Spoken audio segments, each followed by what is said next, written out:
Now. On 105.9 FM and streaming worldwide on the WMAL app. O'Connor and Company.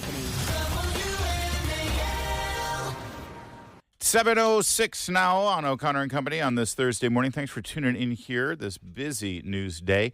Coming up at 7:35, Steve Malloy will join us, Senior Legal Fellow at the Energy and Environment Legal Institute. We'll get his take on, well, sort of the war of words over environmental policies and how they may be affecting the fires in California. 8:05, KT McFarland will reflect on Jimmy Carter's national security legacy, as his state funeral will be today. And at 8:35, Kurt Schlichter, who is a retired colonel in the United States Army, specifically the National Guard in California, where he was called out several times to assist with those forest fires. Kurt Schlichter has many opinions about what's going on today. And that's why we're going to have him. We like having people with opinions, like you, Emily Dominich, who's joining us all morning long. I am the queen of people with opinions. You and your opinions. Thank you so much for having me. You know, I got to say, it's very fun every morning to be teamed up with a whole great list of mouthy broads. I mean, honestly, that's a term that should be used to describe me. I accept it with pleasure. I knew you'd be okay with it. Joining us right now is State Senator Justin Reedy, who's probably watching his political career go up in flames as I use that kind of language. He is joining us now about the latest move in Maryland. First of all, Happy New Year, Senator Reedy. Good to have you. Happy New Year. Sounds you got a real banger of an episode here coming with all these guests, man. That's pretty exciting. Well, you're one of them, sir. I didn't have to go to work today. I could listen the whole time. Yeah. Well, that's true. What's stopping you? You know, New Year means new legislative session in Annapolis. And, of course, that means the Democrats get to do whatever they want because Westmore is more than happy to sign all of their ridiculous ideas into law. And it seems like they're approaching this legislative session with the idea that Marylanders just aren't taxed enough. Please save us, Senator Reedy, from this. We don't need more taxes in Maryland, do we? Well, we're working on it. And our Joint Republican Caucus had a press conference yesterday. And what we're saying is a $3 billion deficit is an entirely self-inflicted wound here in Maryland. This is not the Great Recession where tax revenues dropped precipitously. This is not, some terrible Great Depression. Obviously, the economy's had some challenges with inflation, but basically what's happened is we left Governor Hogan's administration with a large surplus. $5 billion when Westmore became governor was the surplus. Partly because Westmore yesterday tried to said he inherited this projected deficit.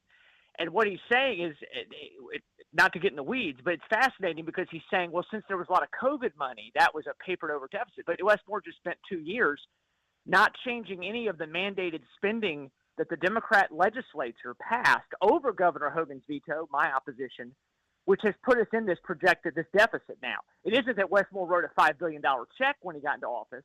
People ask him this all the time. How did we squander it? It's that there was all these mandated programs that got passed. Hogan was able to at least delay them. In some cases, he even held money back and wouldn't spend money on them. And then Westmore got in. No, they should have known this deficit was coming. And instead of making corrections, he kind of level funded the budget and kept moving forward on these projects. And so now we're facing this. And then, of course, we have had a downturn in our revenues because we're overly dependent in Maryland on the federal government, because we've stifled private sector economic growth with terrible left-wing policies. So it's all entirely self-inflicted, and I think some people are starting to get it. Whether it's enough of my Democrat friends in the legislature or not, I don't know. But we are fighting very hard to say the Marylanders cannot afford any more cost of living increases, whether it's taxes or fees. No. Yeah. So we're going to see where it goes. So I'm curious. I read that the state of Maryland is legally required to pass a balanced budget. Are you fighting with Democrats in the legislature about how to prioritize that and how to move forward on meeting that requirement? Yes, we will be. Now, I will say, in the Senate, we have some Democratic senators who have put forward some ideas, have been talking about some things that I agree with about slowing spending down. They don't want to go quite as far as I would go. So we at least have some conversation going in the Senate. The House of Delegates is a little bit like the Cal Berkeley Student Government Association. The Democrats that control the House of Delegates, it's like, it might as well be like, well, sure, people can pay more taxes. So we're going to see how that negotiation happens. And Wes Moore just came out yesterday, and he's going to be introducing his budget next week when he's required to introduce a budget. Typically, the governor is supposed to introduce a balanced budget. What he's announced yesterday, and I don't have any specifics other than what he said, is that he's going to be submitting a budget with $2 billion in cuts, which sounds great, except for that the budget deficit is $3 billion. Right. So, that sounds like $1 billion deficit. Sounds like Democrat. Well, unless he's going to raise taxes. He's going to raise taxes by $1 billion to make up that extra $1 billion. And they're never going to say we're going to raise your taxes. What they're going to say, Senator Reedy, is we've got an aggressive climate change agenda that we're going to move forward. And all the Marylanders are going to say, oh, that's right. See, we have to save the climate. But their climate change agenda, which includes eliminating gas-powered vehicles by 2035, that actually turns into a bunch of anti-science hokum that ends up costing Marylanders huge amounts of money.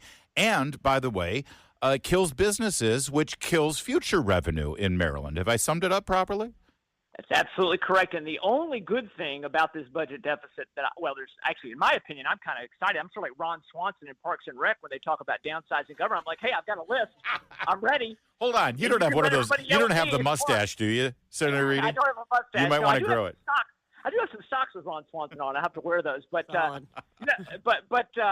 in all seriousness, what you're mentioning is that some of these aggressive climate programs. In our press conference yesterday, we talked about the budget and taxes. We also talked about Maryland's absolutely ridiculous approach to energy policy, which has led to our state trying to electrify everything, but on a grid that we already can't sustain in the future, possibly what we have.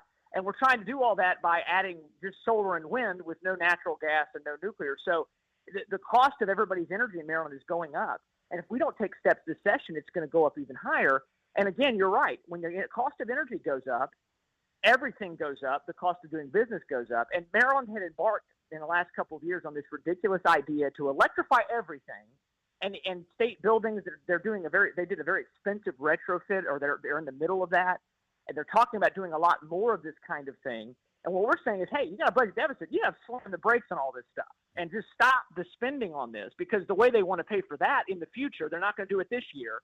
But the way they want to do that is to start doing different types of taxes and fees for driving or for transporting certain types of materials. So the left-wing Democrats that have controlled Maryland and the special interests that have controlled Annapolis, that at the very least, this budget deficit is putting a little bit of cold water on that for now. But this is an opportunity really for us to downsize overly aggressive government programs and get back on track with realistic budget goals. Thank goodness, Emily mentioned this, thank goodness we have to balance the budget. If Maryland didn't have a balanced budget requirement, I don't know what mess we'd be in.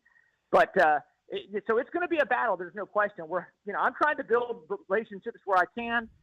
But the governor, it was amazing to me yesterday for him to blame the budget deficit on Governor Hogan, which he's tried to do before, and then just say, I'm introducing a budget, but it doesn't solve all the problems, and call that leadership. Yeah. That's not leadership. By the way, if Governor Hogan's listening, and I doubt he is at this point after all these years, he used to listen, I hope he realizes the great reward he gets for basically campaigning for Wes Moore and, helping Wes Moore win the election to become governor. Because here's the thanks you get. Now he's going to blame you, Governor Hogan, for all of the problems he's created.